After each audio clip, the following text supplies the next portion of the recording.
Bonjour tout le monde, bienvenue sur ma chaîne Ineria Guidance. On se retrouve dans cette nouvelle vidéo pour le tirage de vos énergies générales pour le mois d'octobre 2025. Cette guidance est pour les signes solaires, ascendants et lunaires et elle est pour les scorpions. Bienvenue mes scorpions sur votre guidance et sur ma chaîne, j'espère que vous allez bien. Merci infiniment pour votre présence au quotidien, bienvenue parmi nous. À toutes celles et ceux qui s'abonneront et en description sous cette guidance, je vous mets tous les tarots et oracles que j'utilise, ainsi que mon lien pour celles et ceux qui souhaiteraient réserver une guidance privée avec moi. On garde bien à l'esprit, comme d'habitude, que ça reste une guidance générale qui ne peut pas parler à tout le monde ou dans les moindres détails à la même intensité pour les mêmes raisons et parfois même au même moment. Donc n'hésitez pas à aller voir vos autres signes pour un autre message ou un complément de message et pourquoi pas revenir un peu plus tard sur cette guidance puisque ce qui ne vous parle pas tout de suite pourrait vous parler un peu plus tard. Je vais aller chercher l'énergie forte qui vous accompagne et vous représente sur ce mois d'octobre, mes scorpions. Et je commence par le tarot Histoire de sorcière. Allez, c'est parti. Pour mes scorpions, s'il vous plaît, l'énergie forte qui les accompagne et les représente, qu'est-ce qu'on a? 9 d'épée. On se tracasse beaucoup, hein. On dort pas beaucoup. Ouais. Qu'est-ce qui vous fait mal au cœur? Qu'est-ce qui vous angoisse? Qu'est-ce que vous appréhendez qui se passe aussi mal si vous quittez cette situation? Si vous envisagez les choses de manière beaucoup plus positive, qui a l'air d'être loin ou à l'extérieur de vous, plongez dans ces tourments, ou plongez peut-être dans un ras-le-bol, quoi. Ça peut être beaucoup de charge mentale, potentiellement burn-out, beaucoup d'angoisse. Alors peut-être que pour certains et certaines, vous êtes en train de mettre en place des choses concrètes pour la suite ou pour un projet dans votre vie, mais il y a un regain d'angoisse, d'accord? On se tracasse beaucoup, il y a peut-être des retards qui se font, une démarche qui devait être simple, finalement, elle est retardée, ou on pensait s'adresser à la bonne personne et finalement on vous renvoie vers quelqu'un d'autre. Voilà. Et en fait, du coup, ça prend du retard, etc. Et tant que les choses ne se concrétisent pas, ne se matérialisent pas, ou qu'on n'y va pas tout simplement parce qu'on constate que la situation telle qu'elle est ne peut plus être possible, ou que c'est trop angoissant, c'est trop stressant, c'est trop anxiogène, bah, ça vous fait vivre encore plus ce tourbillon d'angoisse. Ok, mes scorpions.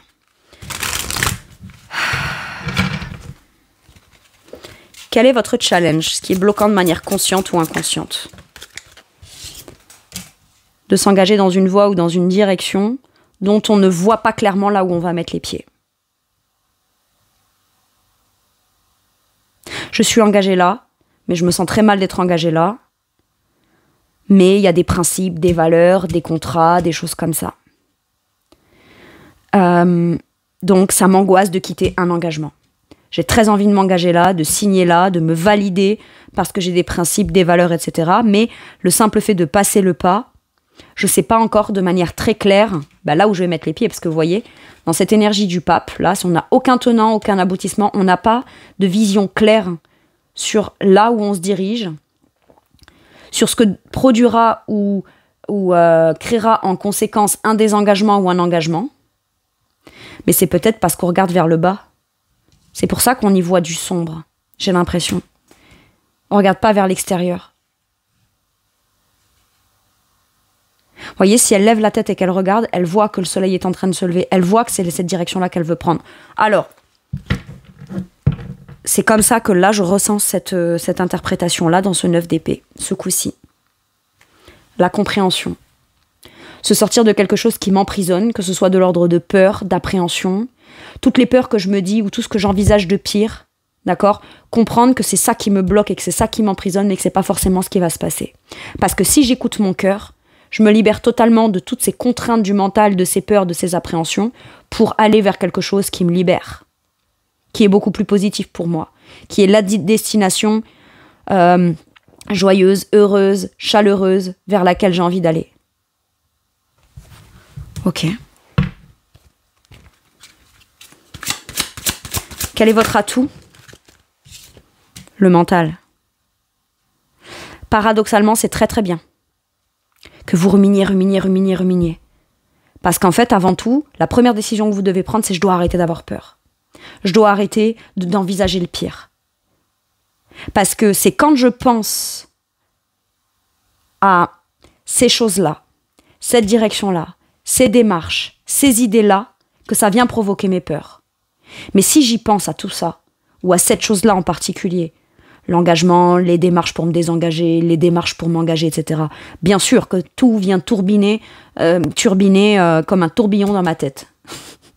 Turbiner, tourbillon, tourbiner, j'ai dit. Ok, ça fait un mix de mots.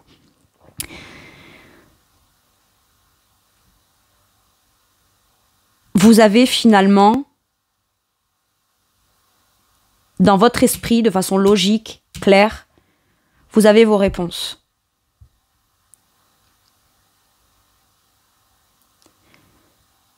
Sauf que quand vous pensez à ça, et vous commencez à réfléchir, à vous dire, ok, demain, je me désengage, demain, je m'engage, demain ci, demain là, ça vient raviver des angoisses.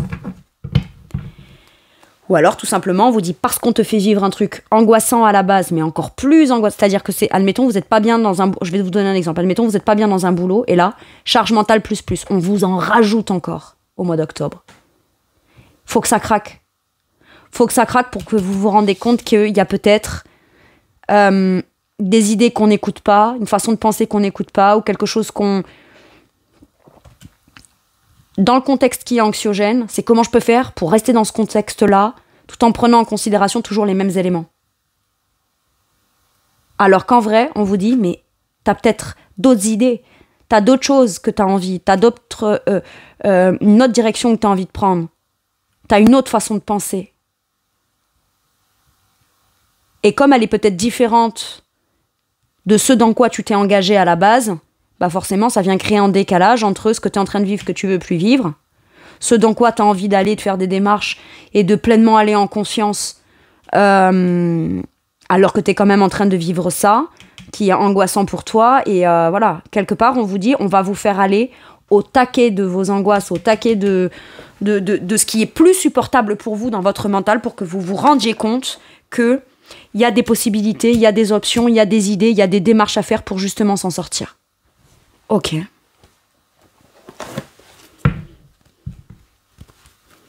Votre stratégie, votre façon de penser, vos idées à vous, votre perspicacité, tout ce que vous auriez à dire et à déclarer ou à aller affirmer dans des démarches pour pouvoir vous sortir de quelque chose qui n'est plus une obligation. Ok. Et qu'on n'est pas obligé de faire avec et de subir. J'ai un truc comme ça. Ok. Allez, dans votre sphère professionnelle ou vos activités, qu'est-ce qu'on vous dit? On se lance dans un nouveau projet. On s'investit dans une nouvelle aventure qui visiblement tient à cœur et c'est extrêmement anxiogène. C'est pas parce qu'on a beaucoup d'angoisse que pour autant vous dites t'as pris la mauvaise décision. N'essaie pas d'envisager le pire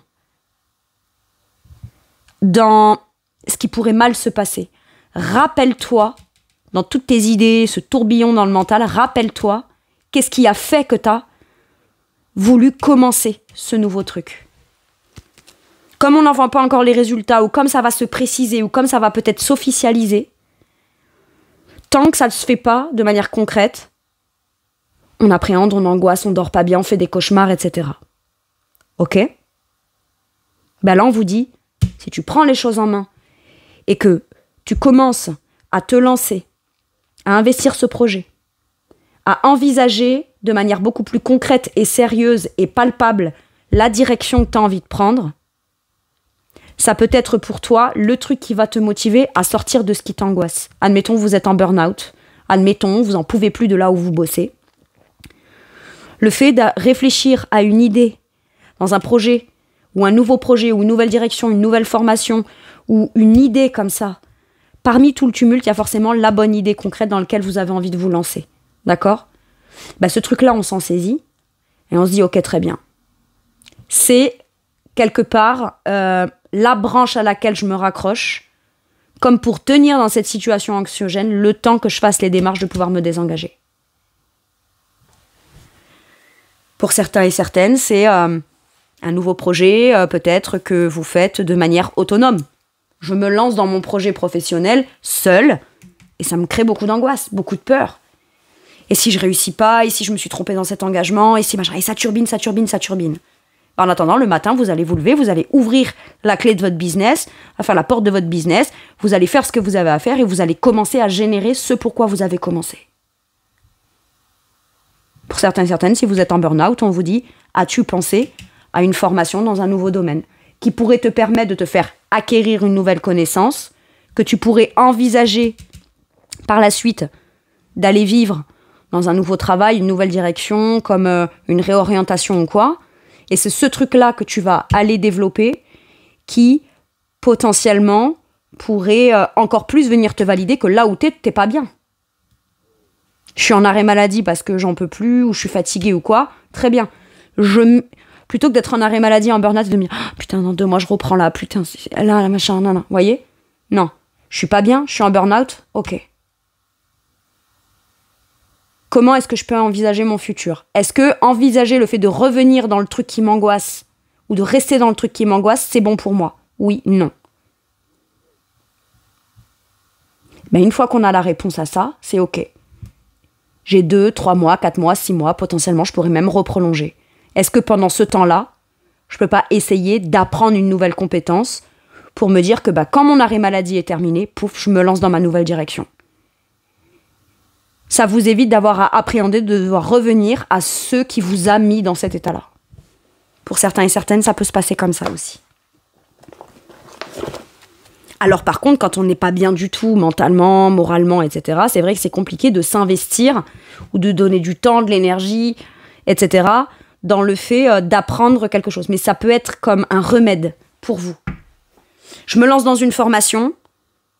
Cette formation va me prendre 3 à 6 mois. Si j'ai 3 à 6 mois d'arrêt, je vais prendre du temps de me reposer. D'accord? Mais je ne vais pas le faire au travers du fait de ruminer. Je vais le faire au travers d'aller développer mes connaissances et d'apprendre dans un nouveau domaine qui peut être ma porte de sortie plus tard. Ok. Qu'est-ce qu'on vous dit, vous, par rapport à cette nouvelle aventure, ce nouveau projet, etc. Reine de coupe.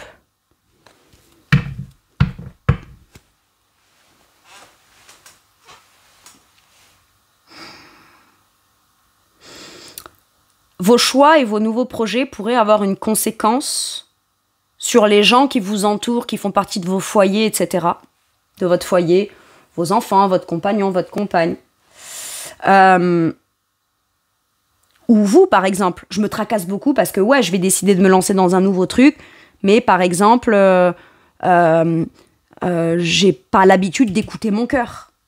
J'ai plutôt l'habitude de travailler afin d'apporter ce qu'on attend de moi plutôt que d'aller travailler pour m'apporter moi ce que je souhaite dans mon cœur. Donc il y a toujours cette connotation de sacrifice. Là, vous êtes vidé émotionnellement. Et il y a quelque chose dans votre cœur qui a besoin d'être recouvré, réhabilité, guéri. Donc on vous dit, prends le temps de la guérison. Par contre, arrête de te sacrifier et de ne pas oser te lancer dans un truc qui t'apporterait, et de nouveau, cette satisfaction émotionnelle, ce sentiment de joie, de bonheur, de bienveillance envers toi-même, dans un projet qui te tient à cœur, et en même temps, qui pourrait faire que tu te sens enfin à ta juste place ou reconnu émotionnellement, sans pour autant que tu... Voilà. Travailler, ça ne veut pas dire se sacrifier, parce que quand on est en perpétuel sacrifice, on se retrouve dans cet état-là à ce moment-là, à un moment donné. Ok. Écoute ton cœur, reconnecte-toi à ton émotionnel pour entreprendre dans la direction que toi tu veux. Ok.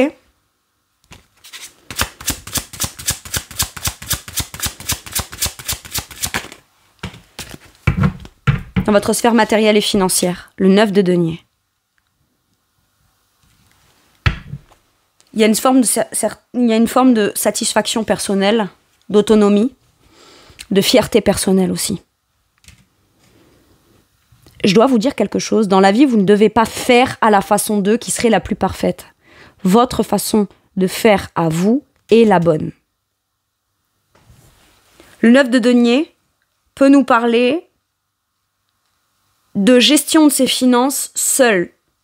De retrouver une forme d'autonomie. Ça peut être, par exemple, me lancer dans une activité professionnelle, mais en tant qu'indépendant ou autonome. D'accord? Donc, la pression peut-être, ou beaucoup d'angoisse de se dire « je vais être la personne responsable de la propre génération des finances ».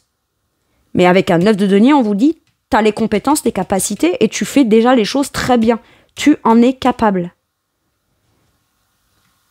Maintenant, ça peut être « j'ai une forme d'abondance, j'ai suffisamment d'argent pour vivre un certain confort matériel et financier, et pourtant, je suis pas bien. Je suis malheureux, je suis malheureuse.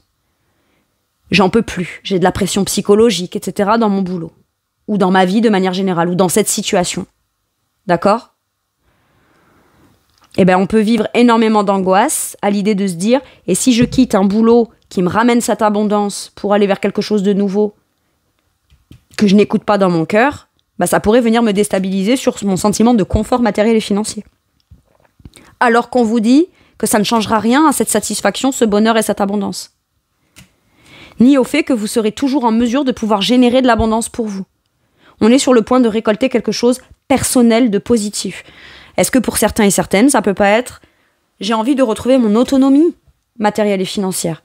Être seul, décisionnaire de mes finances, de l'argent que je vais générer, de est-ce que je vais avoir les moyens de subvenir aux besoins, etc. et à mes propres besoins et à mon quotidien, et etc. » On vous dit oui. Ça, on vient vous le valider. Donc ça sous-entendrait que, par exemple, si c'est vos finances et qu'on vous parle de vos finances personnelles, mais qu'admettons vous soyez en couple, est-ce que pour certains et certaines, de prendre une décision personnelle ne viendrait pas vous faire beaucoup d'angoisse par rapport à, admettons, j'en sais rien, moi, si je quitte mon ou ma partenaire, ou cet engagement, ou cette situation, ou ce bail, voyez, j'habite dans cette maison, je paye tant de loyer, je souhaite déménager, est-ce que je vais réussir à gérer mes finances et avoir suffisamment pour vivre, moi, par rapport à la décision de désengagement et de réengagement que je souhaite prendre? Bah, visiblement, vous dit oui. Visiblement, vous vivez dans un meilleur environnement, dans quelque chose où vous vous sentez beaucoup plus aligné, dans une forme de bien-être, etc. Et puis c'est bête, mais on vous dit pense à toi, en fait. Pense à toi. Allez, sur ce 9 de denier, cette récolte... Ouais, avec les amoureux. Se choisir soi et s'engager vis-à-vis de soi avant tout. On a un choix à faire, peut-être, de prise d'indépendance ou de reprise d'indépendance matérielle et financière.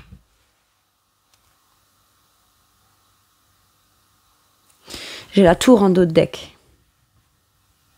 Est-ce que, pour certains et certaines, un choix relationnel ne va pas venir vous impacter dans votre matériel et votre financier? D'où le fait que ça vous crée des angoisses. Si l'histoire de quitter mon partenaire ou ma partenaire ou sortir de cette situation ensemble et qu'on le fasse quelque chose ensemble, ça peut beaucoup m'angoisser de faire moi un choix personnel qui viendrait impacter tous les deux. En gros, c'est comme si vous vous considéreriez égoïste de faire un choix qui pourrait venir impacter les finances du foyer, alors que, de votre point de vue, c'est un choix qu'on doit faire à deux, forcément. Donc si moi je choisis, alors que je n'ai pas l'approbation de la personne ou la validation de la personne avec qui je suis, bah si jamais il y a un échec quelque part, tout sera de ma faute. Et on se culpabilise beaucoup et on se le rumine beaucoup, hein. Quelqu'un qui vous aime devrait peut-être prendre le temps de voir quels sont vos plans, vos projets, comprendre jusqu'à quel point c'est peut-être important pour vous, que vous avez envisagé plusieurs options pour pouvoir parer à certaines difficultés à un moment donné, si difficulté il vient y avoir, et vous soutenir là-dedans.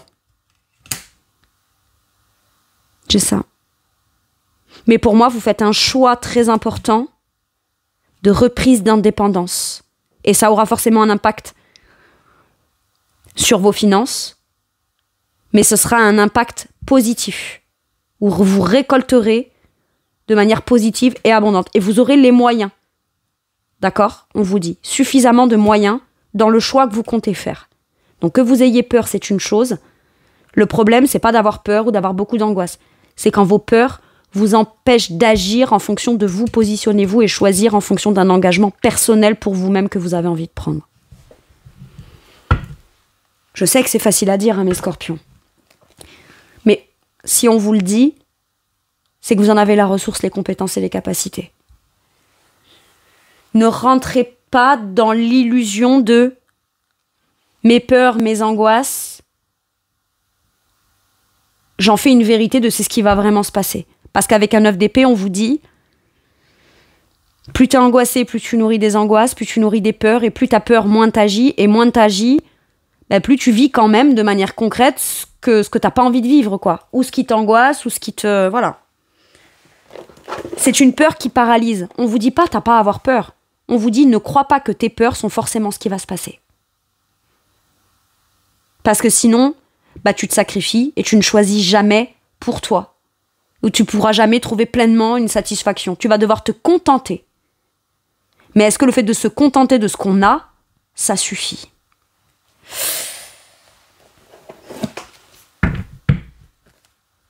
Et plus c'est une sensation que vous vivez, et plus c'est des pensées que vous avez, bah plus vous avez la réponse au fait que bah non, c'est pas comme ça que j'ai envie de vivre les trucs non plus, quoi. Ok. Dans votre sphère spirituelle et monde intérieur, le 3 d'épée, il est ressorti. Il y a quelque chose qui vous blesse. Ou la peur d'être la personne qui prend une décision qui va venir blesser.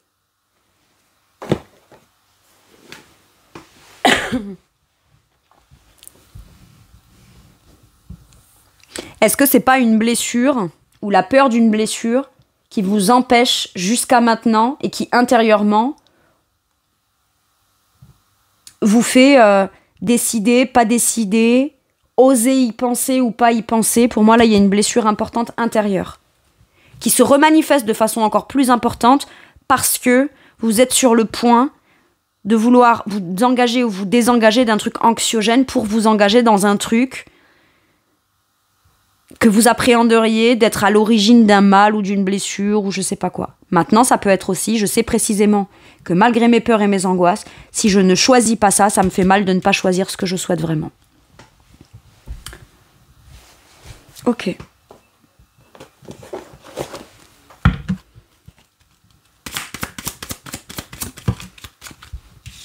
Et pourtant, on vous dit que mine de rien, quand on y pense, quand on y réfléchit, vous êtes guéri de cette blessure.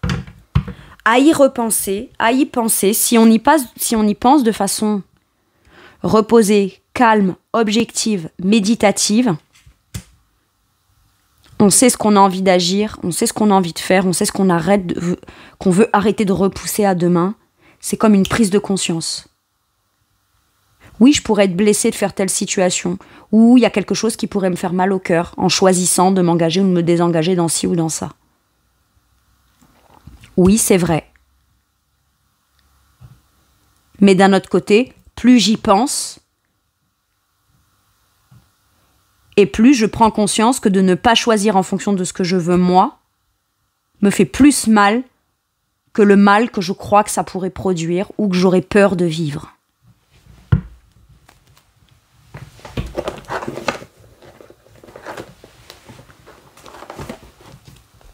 Je pense que vous connaissez de manière très rationnelle et très logique les conséquences de certains choix que vous allez faire, ou que vous pourriez faire, ou que vous envisagez de faire. Mais ça va plus vous empêcher de décider. Et aujourd'hui, vous êtes beaucoup plus serein ou sereine dans votre esprit à l'idée d'agir, de trancher, de décider, plutôt que de ne pas le faire au risque de ce que ça peut produire de négatif.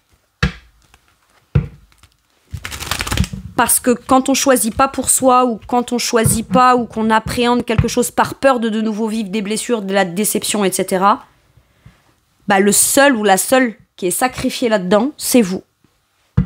Donc quoi qu'il arrive, c'est si je choisis un truc, ça pourrait faire mal à un tel, et ça me blesse, etc.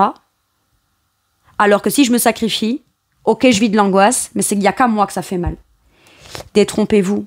Parce qu'en restant dans un truc qui vous angoisse, mine de rien, votre attitude, vos interactions, vous êtes là sans être là, tout ça vient quand même impacter les relations ou vient quand même impacter le contexte tel qu'il est. Et pas forcément de façon très positive. On vous dit, allez, t'as bien réfléchi, t'as déjà guéri quelque chose, t'as ton état d'esprit, il est tranquille. Tu sais ce que tu veux pas, ce que tu veux plus. Arrête de laisser ta peine ou tes blessures prendre le dessus. Et je pense que c'est pour ça que ça tombe dans le domaine spirituel ou votre monde intérieur. Parce que quand au départ, je vous ai dit, on va vous faire vivre encore d'une façon encore peut-être plus poussée les angoisses, les peurs, les obsessions, etc. C'est pour vous faire conscientiser de ce que vous voulez vraiment.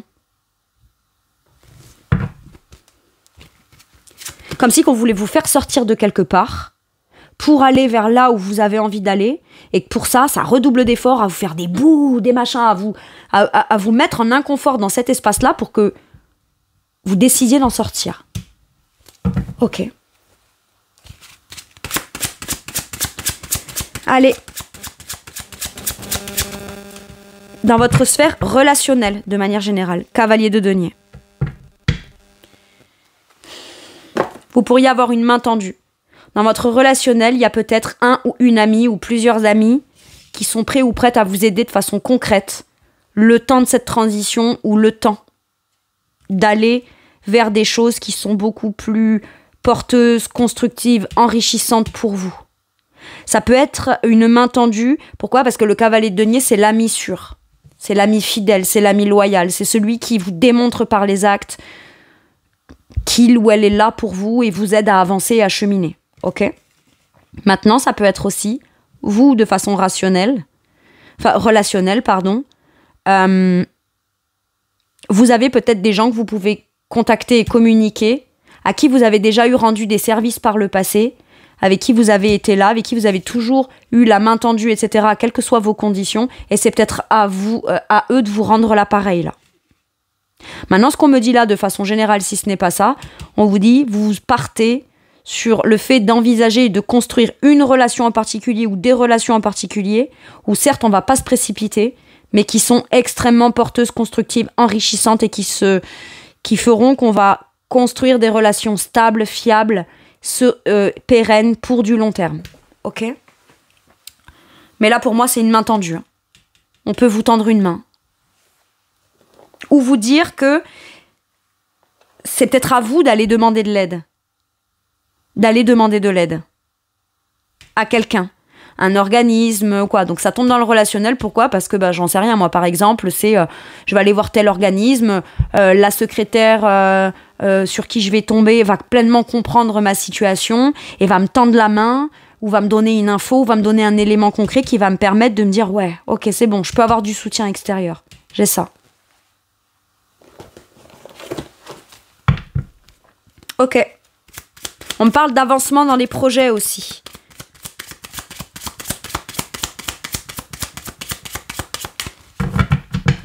Qu'est-ce qu'on vous dit ? La lune.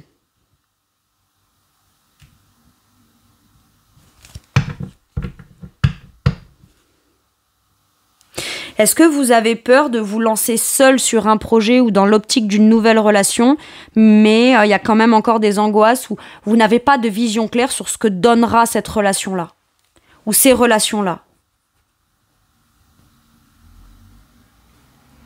Les résultats ne sont pas encore clairs et visibles avec la lune. Et ça vous fait peur. On vous dit pas... Là, ce qu'on vous dit, c'est t'envisages certains projets ou certaines relations de façon concrète. Et si t'y vas, t'es pas sûr que ce concret-là va se matérialiser, se créer. T'es pas sûr de trouver le soutien, t'es pas sûr de trouver l'aide. Ça te fait très peur. Ou alors, est-ce que je me lance dans ce projet relationnel ou en relation avec quelqu'un, mais et si au final, ce pourquoi j'y vais ne se réalise pas ou ne se produit pas, ça voudra dire que je me serais trompée peut-être dans le choix que j'ai fait. Pas nécessairement. Ça vous aura au moins fait quitter une situation, un espace ou quelque chose de très anxiogène. Peut-être que ça fait très longtemps qu'on ne voulait pas ou qu'on ne voulait plus. Et on vous dit qu'à l'extérieur, en chemin, vous trouvez forcément des gens qui pourront vous aider à cheminer et à évoluer. Ça peut vouloir, je vais tout faire seul, par moi-même, pour moi-même, etc. Et on vous dit, évolue sur ta façon de penser là-dessus.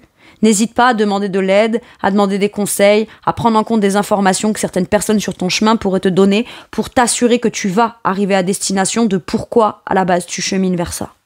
Ok.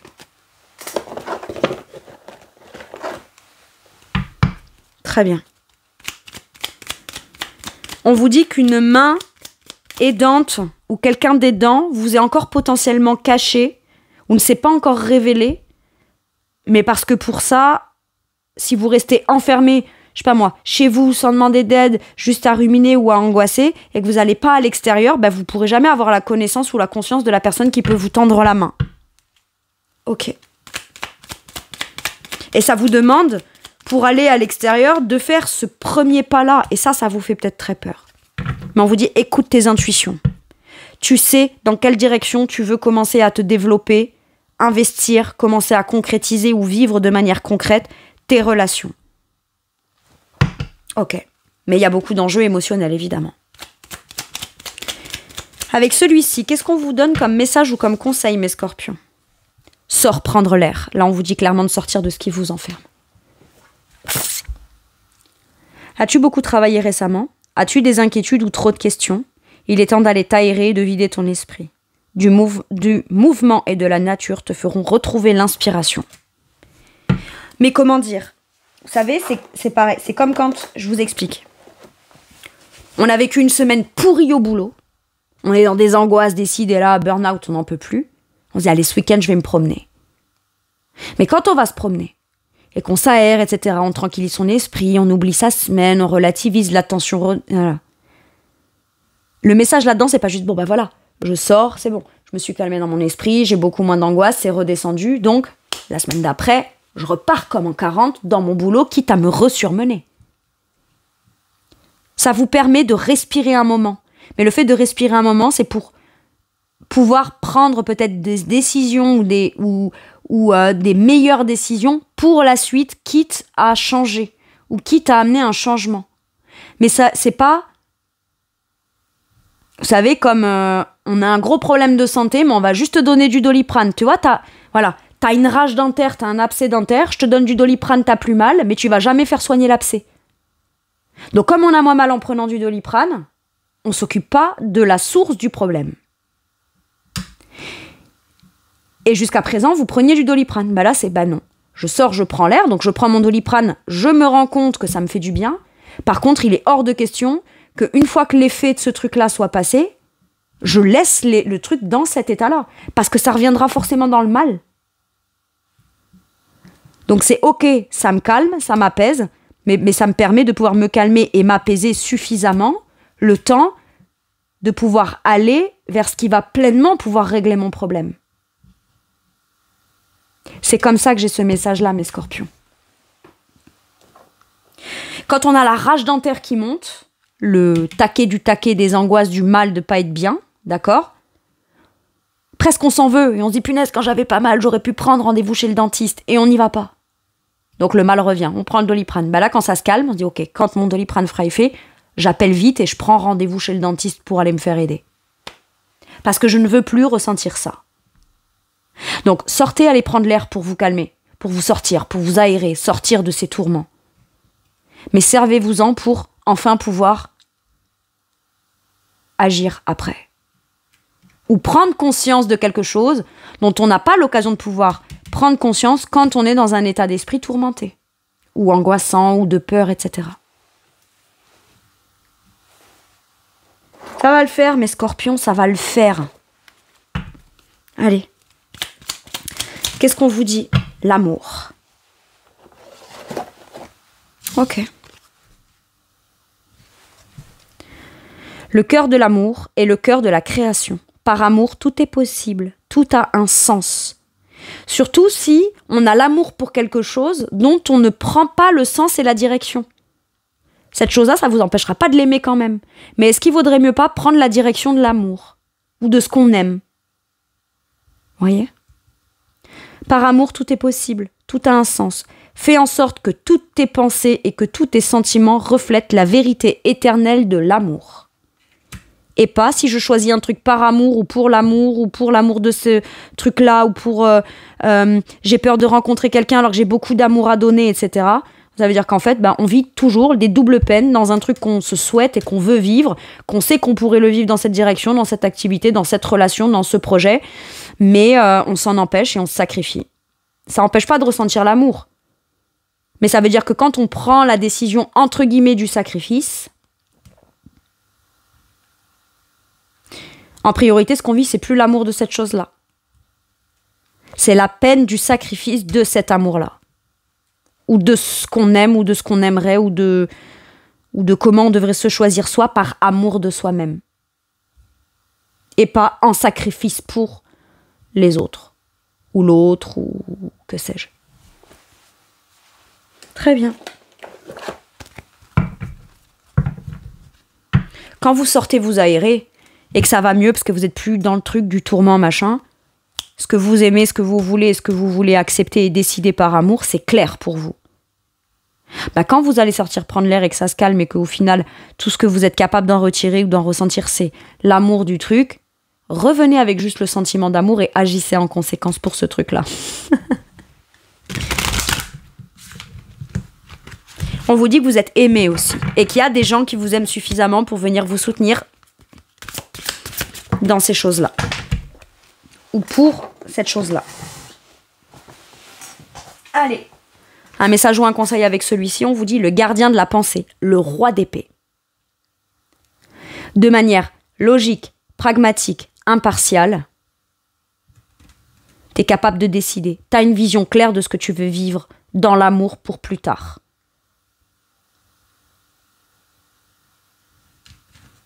Ok. On vous demande de défendre une cause qui vous tient à cœur. Vos anges gardiens vous aident à trouver les mots justes pour être convaincants. Vous êtes un mentor et vous avez trouvé votre mentor. Situation impliquant un professionnel, peut-être vous. Quelqu'un d'expert dans son domaine qui peut vous aider dans vos démarches. Ça peut être un juge, un avocat,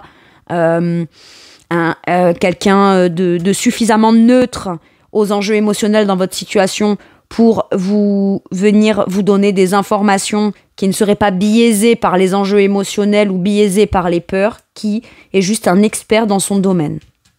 Ok ? Sauf si c'est à vous de décider, parce que mine de rien, le roi d'épée, il a les idées claires. Ça va lui demander de devoir trouver les mots justes, mais tranchés, sans se laisser influencer par son émotionnel pour pouvoir dire quelque chose ou décider quelque chose. Soit de trancher parce qu'on sait que on a le bon sens logique, etc. Et qu'on prend une décision non influencée par l'émotionnel ou les peurs émotionnelles pour pouvoir prendre la direction qu'on veut de manière intelligente et rationnelle. Ok. Donc vous êtes un mentor et vous avez trouvé votre mentor. Situation donc impliquant un professionnel, peut-être vous, aux idées nouvelles, qui est positif, mais qui ne laisse pas de place aux sentiments. Par moment, pour décider quelque chose qui tient à cœur, il y a besoin de ne pas l'exprimer avec la dimension émotionnelle, parce que sinon, ça donne Sinon, ça fait trop peur. Prenez des décisions rationnelles pour aller vivre pleinement votre émotionnel. C'est aussi simple que ça. Enfin, c'est simple. Dans la conclusion, pas forcément dans la mise en place. Je suis complètement d'accord. Mais au fond de vous, vous avez le bon discernement. Vous savez, votre vérité intérieure, elle est claire. Et c'est peut-être justement parce qu'elle est très claire, mais qu'elle peut impliquer de gros enjeux anxiogènes, que ça vous fait encore plus peur. Ou reculer à l'idée de trancher, de décider, ou de dire quelque chose, ou de trancher en faveur de ce que vous voulez, vous. Ouais. Allez, un dernier message ou un dernier conseil, le 5 de coupe. On vous dit, tu vois là, tout ce qui s'écoule, ça te sert à rien de le regarder et de faire focus sur ça. Détache-toi des conséquences de tristesse ou du passé ou de tes peurs liées à quelque chose du passé. Tourne-toi, regarde, 2 coupes te sont proposées. Va vers ce que tu sais qui est possible et rattrapable. Et ne fais pas focus sur tous tes sentiments d'échec, de blessures émotionnelles, etc., etc. Ok. Allez, je vous lis la carte. Se focaliser sur le négatif. Les choses ne se passent pas comme vous l'aviez prévu. Mais quand vous aviez prévu quelque chose, est-ce que c'était pour tenter de contrôler et persister dans un truc et s'en contenter? Ou est-ce que vous n'avez pas peut-être prévu qu'un truc émotionnel que vous souhaitez tant se trouve plus devant vous que dans la situation actuelle ou ce qu'elle était dans le passé? Pardonner à soi-même et aux autres. Rien n'arrive par hasard. Cherchez les bienfaits cachés. Vous avez vu quand je vous ai dit, on vous fait vivre des angoisses ou un truc qui d'habitude vous maîtrisez dans des angoisses, mais là à un niveau un peu plus, cherchez les bienfaits cachés. Qu'est-ce que viennent me dire ces peurs et ces angoisses-là? Ben, on ne peut jamais avoir aussi peur ou être angoissé que par un truc qui nous tient à cœur. Sauf que pour aller trouver et vivre pleinement ce truc qui nous tient à cœur, ben faut aller directement dépasser ses peurs et tout ça, puisque l'enjeu ou la récompense émotionnelle se trouve juste derrière. C'est ça qu'on vous dit. Retourne-toi et vois ce qui est possible pour toi émotionnellement de positif. Pas ce que tu sais peut-être déjà terminé, etc. Et faire focus là-dessus et ne baisse pas les bras. C'est ça qu'on vous dit là. Allez mes scorpions, c'est tout pour moi pour cette guidance. Je vous remercie de m'avoir écouté. Vous avez tout mon soutien. Je vous fais tout plein de gros bisous. Prenez bien soin de vous et à bientôt pour une nouvelle guidance. Merci, au revoir.